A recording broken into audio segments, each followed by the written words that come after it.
just from this question, is that your face tends to be just a little bit, it's not the most it's not as expressive as my face, say that. And one very common thing, I touched on this last year, is that whenever you get nervous, I talked about whenever you're in those situations that you actually value and you actually care about and shit goes haywire, one of the most common reactions is that your face tightens up even more. It becomes more of a mask. Yeah. And the point that I made last year was that there is no, outside of your eyes, there is no more influential signal, communication, piece of communication with a woman that is more important than your face. Right. Before we've ever had written or spoken language, human beings have been communicating with their face.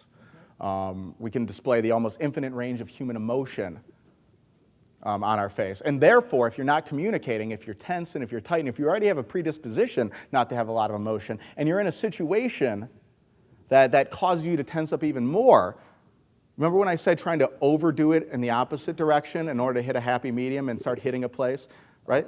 And what if this, and here's the point, here's your point kind of, it will feel unnatural. It'll feel really weird. It'll feel really awkward, right?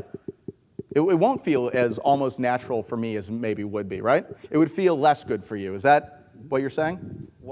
What I'm saying is... For you to take these actions, it will be harder for you to do. No, I guess what I'm saying is I feel like you have sort of, you're describing a system that works great for somebody who's got your natural dispositions, and I'm wondering how you would modify that system for somebody who has my dispositions, that's all. I've worked with guys, I've worked with guys who were mildly autistic, who suffered from Asperger's, whose anti-social habits would outweigh yours. I'd be willing to bet a considerable amount of money.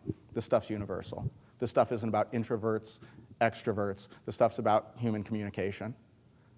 And it's all about, and you know what? And you're right, some people have more of a disposition one way or another. Some people are screwed when it comes to this lottery. Some people are screwed when it comes to other lotteries. Everybody, it kind of evens out in the end, I believe. But the question is what do you want in your life? And yes, the easier route, the more comfortable route will continue to get you what you've been getting. Or you could decide to do things radically different. Not radically, but different. In ways that feel just really unnatural to you, that take you dramatically outside of your comfort zone, but that get you different results. You can't, are you doubting your ability to take different actions? No, are you doubting your ability to force yourself to smile more when you're talking to girls? I was just asking you how... If you're smiling, you'll never be creepy. You use that word a couple times, and anytime you've ever been referred to as creepy, it's because you're not smiling, I promise you. All right, you just seem to be saying I should be more like you, which is fine. That's a fine attitude. You should have more emotional expression on your face, and that's not a me thing. That's a human communication thing. I'm just seeing as what you're saying is I should be more like you, which is fine. I'm just saying in person I haven't found that to work very well. Does that make sense?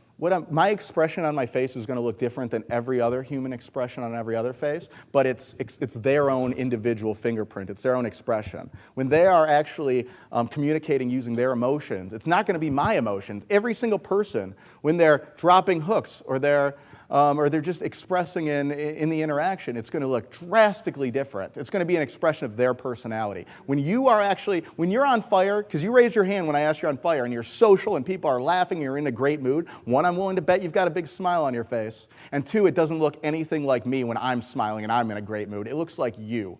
I don't want me. I want you, only I want you turned up. I want you vibrant. I want you in HD. I don't want you in the bland, ho-hum, monochromatic colors that have been getting the ho-hum, monochromatic results that you've been getting. I want something better. You don't know that we're getting monochromatic results. You're right. Assuming it. If I could add to this, just to kind of interject, I'll say that I'm also, maybe even more than you, I'm a very extreme introvert. I don't know if you guys know that or not, but I'm like total, if I'm not out meeting women or doing something on purpose to meet people, total introvert, and I'm very happy with that. So at the same time, I can see the value in what Nick's saying and doing, and I have been able in my own life to implement that at certain specific points on purpose for a short amount of time.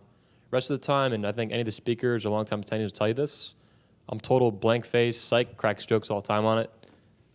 So dude, I'm like maybe more than you. I'm just total, if you look at my pictures on Facebook, I'm either dead serious or look really high. And I don't do drugs. I never have.